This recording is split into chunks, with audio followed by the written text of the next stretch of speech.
Hi friends, உங்களோட investment போர்ட்ஃபோலியோவில் index ஃபண்ட்ஸுக்கும் இடம் கொடுக்கலாம். இண்டெக்ஸ் ஃபண்ட்ஸுங்கிறது நிஃப்டி 50 கம்பெனிஸ் இருக்குது.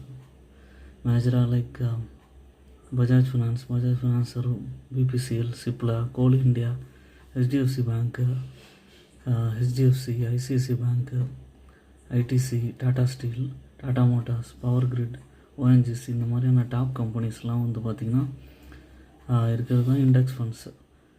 மார்க்கெட் வாலட்டிலிட்டியை பொறுத்து இதுவும் ஏறி இறங்கும். ஆனால் வந்து அட்லீஸ்ட் மினிமம் ஒரு 15% ரிட்டர்னாவது கொடுக்கும். இண்டெக்ஸ் ஃபண்ட்ஸில் வந்து நிஃப்டி 50 இருக்குது, நிஃப்டி நெக்ஸ்ட் 50, மிட் கேப், இந்த மாதிரி நிறையா மியூச்சுவல் ஃபண்ட்ஸ் இருக்குது. இந்த ஃபண்ட்ஸ்லாம் வந்து ஓன் அனாலிசிஸ் பண்ணிவிட்டு நீங்கள் வந்து கன்சிடர் பண்ணுங்கள். இதில் டாப்பாக ரிட்டர்ன் கொடுக்குற ஃபண்ட்ஸ் வந்து அனலைஸ் பண்ணலாம். I'm not SEBI registered person. Own analysis பண்ணிட்டு மியூச்சுவல் ஃபண்ட்ஸ் பர்ச்சேஸ் பண்ணுங்கள். என்னோடய சேனலை சப்ஸ்கிரைப் பண்ணுங்கள்.